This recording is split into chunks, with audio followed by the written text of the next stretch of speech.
মিনাশাইতানির রাজিম বিসমিল্লাহির রহমানির রহিম।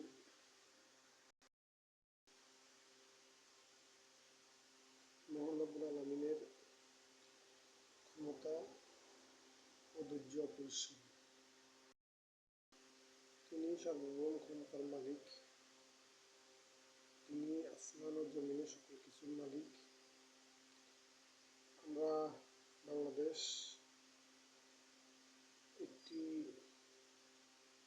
ইসলামিক রাষ্ট্র হিসাবে মহান রব্বুল আলামিন কবুল করুক এবং সকল হানাহানি মারামারি, সকল রাজনৈতিক হিংসা প্রতিহিংসা, রাজনৈতিক শিষ্টাচারিতা, রাজনৈতিক সহিংসতা বদ্ধ মুক্ত একটি বাংলাদেশ চাই, যে বাংলাদেশে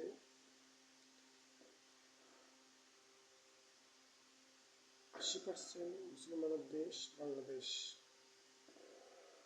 এই দেশে মুসলমানরা পূর্ণাঙ্গ ঐক্যবদ্ধভাবে তারা জীবনযাপন করুক এবং মুসলমানরা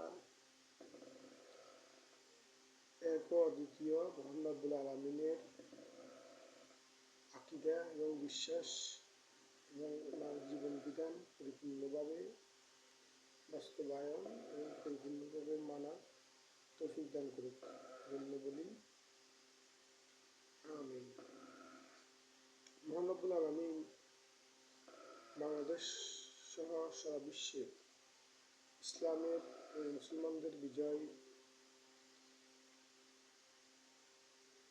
তিনি নিজেই ছিনিয়ে আনবেন এবং মুসলমানদের বিজয়ের জন্য তিনি সর্বোত্তম চেষ্টা চালিয়ে যাচ্ছেন।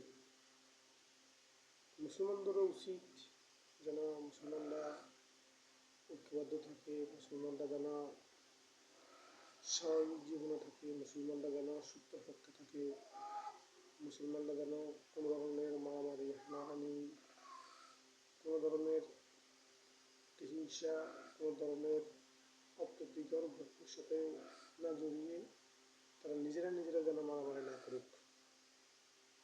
ইবলিস মহান রব্বুল আলামিনের সাথে প্রথমেই যে বিষয়টা নিয়ে কথোপকথন করলেন যে এদিকে সৃষ্টি করিয়েন না, এরা দুনিয়াতে গিয়ে নিজেরা মারামারি হানাহানি লিপ্ত থাকবে।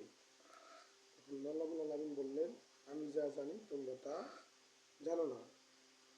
তাহলে এটা অর্থ বোঝা যায় যে অংশ মারামারি কারাগারিতে লিপ্ত থাকবে তার চেয়েও বড় অংশ মহান রব্বুল আলামিন তার ছায়া আকীদা এবং তারা চূড়ান্ত ভালোবাসা দিয়ে তাদেরকে ইবলিসের ষড়যন্ত্র থেকে তিনি রক্ষা করবেন।